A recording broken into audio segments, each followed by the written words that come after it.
అంతా మా ఇష్టం అచ్చంగా ఇదే మాదిరిగా సాగుతోంది ప్రైవేట్ ట్రావెల్స్ బస్సుల వ్యవహారం. ప్రయాణికుల సౌకర్యార్థం బస్సులు తిప్పుతున్నామని పైకి చెబుతున్నా లోపల మాత్రం జరుగుతున్న అక్రమాలు ఎన్నెన్నో. పైకి ఎంతో అందంగా అత్యాధునిక సౌకర్యాలతో కనిపించే ట్రావెల్స్ బస్సులు అడుగడుగున నిబంధనలకు పాతరేస్తున్నాయి. అధికారుల కళ్ళు గప్పి ప్రైవేటు బస్సుల యాజమాన్యాలు అడ్డదారుల్లో కోట్లు గడిస్తున్నాయి.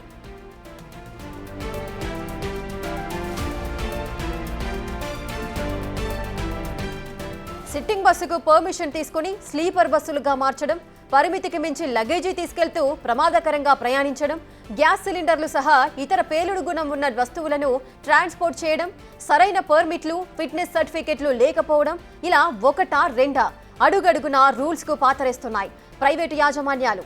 రవాణా శాఖకు చెల్లించాల్సిన పన్ను ఎగవేసేందుకు ఒకే నెంబర్పై 3-4 బస్సులు తిప్పడం చేస్తున్నాయి ప్రైవేట్ ట్రావెల్స్ బస్సుల యాజమాన్యాలు.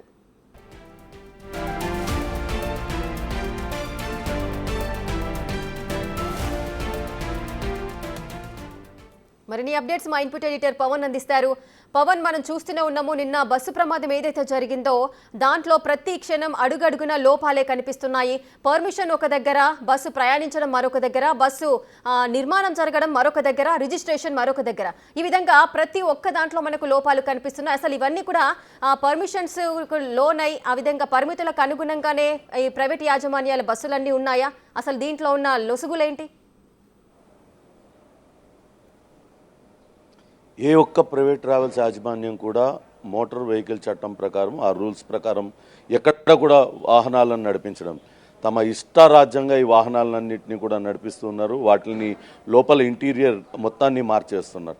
వాస్తవానికి ఈరోజు ఉదయం హైదరాబాద్ పరిసర ప్రాంతాల్లో అనేక చోట్ల ఆర్టీఏ అధికారులు తనిఖీలు నిర్వహిస్తున్నారు. కానీ వాస్తవానికి ఇది రోజు చేయాల్సిన పని, రెగ్యులర్గా చేస్తూ కట్టడి చేసి ఉంటే నిన్న ఒక 20 మంది మృత్యువాత పడేవాళ్ళు కాదు. అంత పాలెం లాంటి దుర్ఘటన జరిగేది కాదు. పాలెం దుర్ఘటన జరిగిన తర్వాత కూడా ఈ ఆర్టీఏ అధికారుల అలసత్వం ఎంత తీవ్రంగా ఉందనేది నిన్న జరిగిన ఈ ఘటన అద్దం పడుతుంది. 20 మంది ప్రాణాలు కోల్పోవడానికి కారణం అటు ప్రైవేట్ ట్రావెల్స్ యాజమాన్యం ధనాశ కారణమైతే, ఇక్కడ అధికారుల నిర్లక్ష్యం, అలసత్వం చాలా స్పష్టంగా కనపడుతుంది. వాస్తవానికి తెలంగాణలో అటు నిబంధనల ప్రకారం బస్సును రిజిస్ట్రేషన్ చేయాలంటే సీట్ల ప్రకారం రిజిస్ట్రేషన్ చేస్తారు. సీటింగ్ కెపాసిటీని బట్టి ఒక్కొక్క సీట్కి 20 సీట్లు, ఒక్కొక్క బస్కి 20 సీట్లు ఉండొచ్చు. కొన్ని బస్సులకు 35 సీట్లు, 40 సీట్లు ఉంటాయి. ఒక్కొక్క సీటుకి 4,000 చొప్పున ఇక్కడ కట్టాల్సి ఉంటుంది. అంత కడితే రిజిస్ట్రేషన్ మొత్తం ఎక్కువ అవుతుంది. అది మిగుల్చుకోవడం కోసమే ఇతర రాష్ట్రాలలో, ఎక్కువగా ఈశాన్య రాష్ట్రాలలో ఈ రిజిస్ట్రేషన్లన్నీ కూడా చేయిస్తున్నారు. అక్కడ ఆ నిబంధనల ప్రకారం చాలా తక్కువ కట్టాలి. అక్కడ 750 రూపాయలు అట్లా కడితే సరిపోతుంది. కానీ లోపల మాడిఫికేషన్స్ చేయడానికి కూడా వీల్లేదు. కానీ ఇష్టారాజ్యంగా స్లీపర్ కోచ్ల పేరుతో నడిచే శవపేటికల్లాగా వీటినన్నింటినీ కూడా తయారు చేస్తున్నారు. ఏదైనా అనుకోని ప్రమాదం జరిగితే కనీసం అందులోంచి బయటపడే అవకాశం లేకుండా ఆ మాడిఫికేషన్స్ అన్ని ఎక్కువ మందిని ఎక్కువ ఫెసిలిటీతో తీసుకెళ్ళాలి అని భావిస్తున్నారు తప్పించి వాళ్ళ భద్రతను మాత్రం గాలికి వదిలేస్తున్నారు. వాటిని ఎప్పటికప్పుడు తనిఖీ చేయాల్సిన అధికారులు కూడా ఈరోజు ఉదయం నుంచి ఏ రకంగానైతే తూతు మంత్రంగా తనిఖీలు నిర్వహిస్తున్నారో అదే మాదిరిగా వాళ్ళు చేస్తున్నారు. ఎక్కడికక్కడ లంచాలు దిగమింగుతూ, లంచాలను ఎరచూపి తమ ఇష్టారాజ్యంగా ఈ అన్నిటికీ అనుమతులు ప్రైవేట్ ట్రావెల్స్ యాజమాన్యాలు తెచ్చుకుంటున్న పరిస్థితి అయితే కనపడుతుంది. నిన్న ప్రమాదానికి గురైన బస్సు కనుక మనం చూసినట్లయితే ఆ బస్సు కొన్నది ఇక్కడే ఆంధ్రప్రదేశ్లోనూ తెలంగాణలోనూ ఇక్కడే కొన్నారు. కానీ ఆర్టీఏ నిబంధనల ప్రకారం చాలా ఎక్కువ ఫీజు చెల్లించాల్సి వస్తుంది. కాబట్టి దాన్ని అటు కేంద్రపాలిత ప్రాంతం డయూడామన్కి తీసుకెళ్ళి అక్కడ రిజిస్ట్రేషన్ చేయించారు. అదే రిజిస్ట్రేషన్తో తిరుగుతుంది. కానీ ఎప్పుడోనే దాన్ని మళ్ళా ఒడిశాకి మార్చారు. ఒడిశా రాయగడలో ఒక అడ్రస్తో ఆయన మార్చారు. అంటే ఆ రిజిస్ట్రేషన్ నంబర్ కూడా మార్చాల్సి ఉంటుంది. కానీ ఎక్కడ కూడా దాని మార్పే జరగలేదు, అలానే తిరుగుతుంది. ఇలాగా అవకతవకలకు పాల్పడుతూ అనేక రకాల అక్రమాలకు వీళ్ళందరూ కూడా పాల్పడుతున్న పరిస్థితి అయితే చాలా స్పష్టంగా కనపడుతుంది. మరొకటి ప్రధానంగా నిన్న ప్రమాదంలో లోపల ఉన్న సెల్ ఫోన్లన్నీ కూడా చాలా పేలిని అంటూ వార్తలు వస్తున్నాయి. ఇటీవల కాలంలో మనం చూస్తున్నాం, బస్సు కింద డిక్కీలో ఒక పెద్ద గది అంత స్పేస్ని ఖాళీగా ఉంచుతున్నారు. ఆ బస్సుల నిర్మాణమే అలా చేస్తున్నారు. అందులో మొత్తం గూడ్స్ క్యారియర్గా దాన్ని మార్చేస్తున్నారు. ఒక లారీలో పట్టేంత సామాను ఆ బస్సు అడుగున ప్యాసింజర్ల అడుగున అంతా కూడా నింపేసి సామాన్లన్నీ కూడా నింపేసి దాని ద్వారా ప్రయాణిస్తున్నారు. అనుకోని ఘటనలు జరిగితే అందులో ఏమన్నా ఫ్లేమబుల్ ఉంటే అవన్నీ కూడా వెంటనే మండే స్వభావం ఉంటే వెంటనే అవన్నీ కూడా ఆ అగ్ని కీలలు ఎక్కువగా ఎగిసిపడే అవకాశం ఉంటుంది. ఫైర్ యాక్సిడెంట్లు త్వరగా జరిగే అవకాశం ఉంటుంది. మొన్నటిదాకా విజయవాడను అటు ఆంధ్రప్రదేశ్ రాజకీయాలను కుదిపేసిన లిక్కర్ స్కామ్ ఏదైతే ఉందో ఆ లిక్కర్ స్కామ్లో అరెస్ట్ అయిన అద్దేపల్లి జనార్దన్ రావు ఒక సంచలన విషయాన్ని చెప్పాడు. ఆయన ఒక 5 ఏళ్ల పాటు హైదరాబాద్ ఇక్కడ నిజాంపేట నుంచి ఆర్టీసీ బస్సుల ద్వారా మద్యాన్ని కొనుగోలు చేసి ఇక్కడ తక్కువ ధరకు మద్యాన్ని కొనుగోలు చేసి దాన్ని 35 లీటర్ల క్యాన్లలో నింపి ఫినాయిల్ పేరుతో ఆంధ్రప్రదేశ్కి పంపించేవాడినంటూ ఆయన వెల్లడించేదాకా కూడా ఇక్కడ అధికారులు ఎవరు కూడా వాటిని గుర్తించలేదు. అంటే అధికారుల అలసత్వం ఏ స్థాయిలో ఉందో అర్థమవుతుంది. ఆల్కహాల్ అనేది తీవ్రంగా మండే స్వభావం ఉంటుంది. అటువంటి ఆల్కహాల్ని కూడా ఇట్లా బస్సుల్లో వాటినన్నింటినీ తరలించడం అంటే నిజంగా ప్రజల ప్రాణాలతో ప్రయాణికుల ప్రాణాలతో చెలగాటమాడుతున్నట్లే. అవన్నీ కూడా అటు ప్రైవేట్ ట్రావెల్స్ యాజమాన్యానికి ఏమీ పట్టడం లేదు. కేవలం మనకి ఆ ఫ్రైట్ క్యారింగ్కి ఆ గూడ్స్ తీసుకెళ్తున్నందుకు మనకు డబ్బులు వచ్చినాయా లేకుంటే వీళ్ళ దగ్గర నుంచి ప్యాసింజర్ల నుంచి డబ్బులు వచ్చినాయా ఇదే చూసుకుంటున్నారు తప్పించి ఇంకా వేరే ఏ భద్రతను అన్నింటినీ కూడా గాలికి వదిలేశారు. లోపల ఉండాల్సిన బస్సు లోపల ఏమన్నా ప్రమాదం జరిగితే వెంటనే ఆర్పడానికి ఫైర్ ఎక్స్టింగ్విషర్లు ఉండాలి. అద్దాలు పగలగొట్టడానికి సుత్తి లాంటి పరికరం ప్రతి విండో దగ్గర కూడా పెట్టాల్సి ఉంది. కానీ నిన్న జరిగిన దానిలో ఫైర్ ఎక్స్టింగ్విషర్లు లేవు. కేవలం మంచినీళ్ళ బాటిళ్లతో మంటలు ఆర్పే ప్రయత్నం డ్రైవర్లు చేశారు. అంత పెట్రోల్ ఎగిసిపడి డీజిల్ ఎగిసిపడి ఆ మంటలు మండుతూ ఉంటే నీళ్ళ బాటిళ్లతో మంటలు ఆర్పడం సాధ్యమయ్యే పనేనా? అంటే ఫైర్ ఎక్స్టింగ్విషర్లు కూడా వాటిని లేవు. వీటిలన్నింటినీ కూడా రెగ్యులర్గా తనిఖీ చేయాల్సిందైతే రవాణా శాఖ అధికారులే.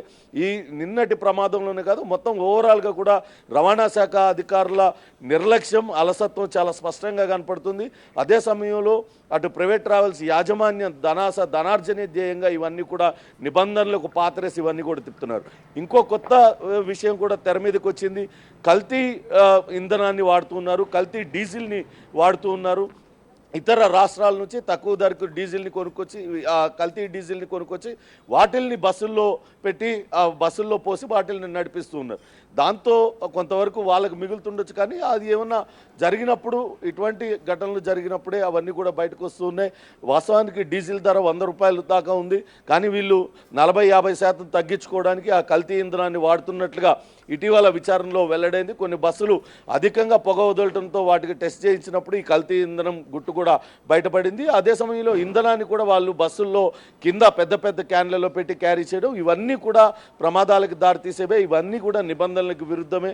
ప్రయాణికుల భద్రతను ముఖ్యంగా దృష్టిలో ఉంచుకోవాలి తప్పించి కేవలం కానీ దాని ప్రయాణికుల భద్రతను గాలి కుదిలేసి మిగతా అన్నిటిపైన కూడా ఇటు యాజమాన్యాలు కానీ అధికారులు కూడా దృష్టి పెట్టిన పరిస్థితి అయితే కనపడుతుంది. ఇప్పుడు ఒక బస్సు మామూలుగా నిన్న ప్రమాదం జరిగిన బస్సే కావచ్చు, ఒడిశాలో అది రిజిస్ట్రేషన్ అయి ఉన్నది కాబట్టి అక్కడ అధికారులు దాన్ని తనిఖీ చేయాలి.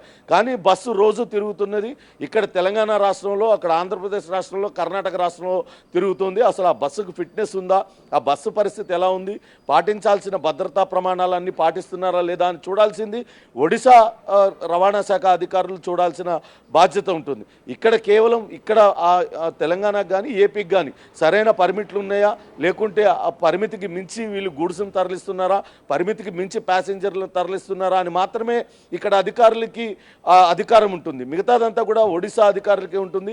ఈ రకమైన అవకతవకలకు పాల్పడుతూ ఈశాన్య రాష్ట్రాలలో ఇతర రాష్ట్రాలలో రిజిస్ట్రేషన్లు చేయించడం ద్వారా పెద్ద ఎత్తున అవకతవకలు పాల్పడుతున్నారు.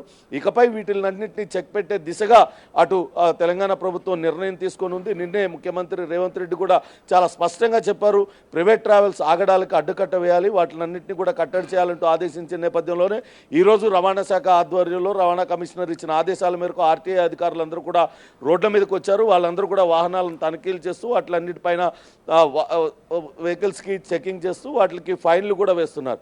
కేవలం ఫైన్ వేసి చేతులు దులుపుకోవడం కాకుండా నిబంధనలకు విరుద్ధంగా తిరుగుతున్న బస్సుల్ని సీజ్ చేస్తేనే కొంతవరకు కట్టడి వస్తుందనేది ప్రయాణికులందరూ కూడా చెప్తున్న పరిస్థితి అయితే ఉంది. ఎస్ పవన్, ఒక్కసారి మనం ఆలోచించినట్లయితే మొన్న జరిగిన పాలెం దుర్ఘటన కానీ లేకపోతే నిన్న జరిగిన అటు కర్నూలులో జాతీయ రహదారి 44 పై జరిగిన ఇప్పుడు ఈ బస్సు ప్రమాదం కానీ ప్రమాదంకి సంబంధించిన మృతుల సంఖ్య కూడా అప్పుడు 40 మంది సజీవ దహనం అయితే ఇప్పుడు 20 మంది సజీవ దహనంగా మిగిలిన పరిస్థితి. సో ఈ విధంగా ప్రాణాలు పోతున్న సిచ్యువేషన్స్ ఉన్నాయి. ఏదైతే ఘటన జరుగుతుందో దాని తర్వాత ఇటు చెకింగ్స్ కానీ తనిఖీలు చేయడం కానీ లైసెన్సులు ఉన్నాయా పర్మిట్స్ ఉన్నాయా అని బస్సులకు సంబంధించిన తనిఖీలు జరపడము, ఈ విధంగా పర్మిషన్స్ లేవు అని కొంత హడావిడి చేయడం తప్పించి సీరియస్ యాక్షన్స్ తీసుకున్న దాఖలాలు అయితే ఎక్కడా కనిపించట్లేదు. ప్రతిసారి బస్సు యొక్క నిర్మాణానికి సంబంధించి మనం చూసుకున్నప్పటికీ కూడా అది ఆల్ ఇండియా పర్మిషన్స్కి లోనయ్యే ఈ విధంగా నిర్మాణం కూడా ఉంది అంటున్నారు. మరి ఇలాంటప్పుడు ఈ విధంగా ప్రమాదం జరిగినప్పుడు ఈ బస్సుకు పర్మిషన్ ఉంది ఒరిస్సాలో, మరి వాళ్ళు చర్యలు తీసుకోవాలా? ఏపీలో జరిగింది కాబట్టి ప్రమాదం వాళ్ళు చర్యలు తీసుకుంటారా? తెలంగాణకు సంబంధించిన ప్రయాణికులు కూడా ఉన్నారు కాబట్టి తెలంగాణ సర్కార్ వీటిపైన చర్యలు తీసుకుంటారా? అసలు ఎవరు బాధ్యత వహిస్తారు వీటికి? ఎస్, ఇదే ప్రశ్న ఇప్పుడు ప్రయాణికుల నుంచి కూడా వస్తుంది. వాస్తవానికి ఏదైనా బస్సు తెలంగాణ రాష్ట్రంలో రిజిస్ట్రేషన్ అయి ఉంటే కనుక తెలంగాణ రాష్ట్ర రవాణా అధికారులకు దానిపైన పూర్తి అధికారం ఉంటుంది. దానికి సంబంధించి తనిఖీలు చేయడం కావచ్చు, ఆ బస్సు కానీ ఆ వాహనం కానీ దానికి ఎటువంటి పరిస్థితుల్లో ఉంది, ఫిట్గా ఉందా లేదా, దాని పరిమితి ఎప్పటి వరకు ఉంది, దాని ఇంజన్ ఏ రకంగా ఉంది, దాని పొల్యూషన్ ఉందా లేదా అన్ని తనిఖీలు చేసే అధికారం ఉంటుంది. కానీ వేరే వాళ్ళకు వేరే రాష్ట్రంలో రిజిస్ట్రేషన్ అయిన బండ్లకు వచ్చేసరికి వాళ్ళు ఆల్ ఇండియా పర్మిట్లు తీసుకొని వాహనాలు నడుపుతున్నారు. వాహనం తిరగడానికి కావాల్సిన అన్ని పర్మిట్లు కూడా సక్రమంగానే తీసుకుంటున్నారు. ఇక్కడ మనం గమనించాల్సింది ఏంటంటే బస్సు లోపల వాళ్ళు చేస్తున్న మార్పులు కావచ్చు, బస్సులో వాళ్ళు క్యారీ చేస్తున్న గూడ్స్, ఈ రెండూ కూడా నిబంధనలకు విరుద్ధంగా జరుగుతుంది. బస్సు లోపల సీట్లన్నింటినీ తీసేసి ప్రయాణికులు పడుకొని ప్రయాణించడానికి వీలుగా వాటినన్నింటినీ స్లీపర్ కోచ్లుగా మార్చడం, నిజంగానే శవపేట లాగానే మార్చి పడేస్తున్నారు ఈ బస్సులన్నింటినీ కూడా.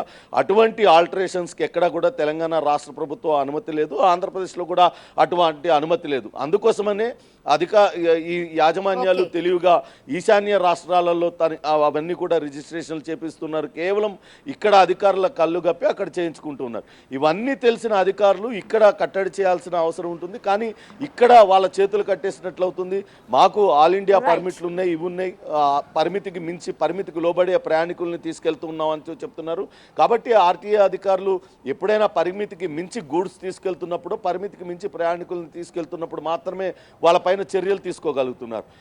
పూర్తిగా ఇతర రాష్ట్రాల వాహనాలు ఇక్కడ తిరగకూడదు అనేది నిబంధన కనుక తెచ్చినట్లయితే కొంతవరకు అడ్డుకట్ట వేసే అవకాశం ఉంటుంది. ఇప్పుడు దీనిపైన అయితే ఒక చర్చ అయితే మొదలైంది కాబట్టి ఖచ్చితంగా దీనిపైన ఏదో ఒక సొల్యూషన్తోనే రాష్ట్ర ప్రభుత్వం రాబోతుంది. ఎందుకంటే జబార్ ట్రావెల్స్ బస్సు పాలెం దుర్ఘటన జరిగి దాదాపుగా ఒక దశాబ్దం దాటిపోతుంది, ఒక 10 ఏళ్ల పైన ఆ ఘటన దాటిపోయింది.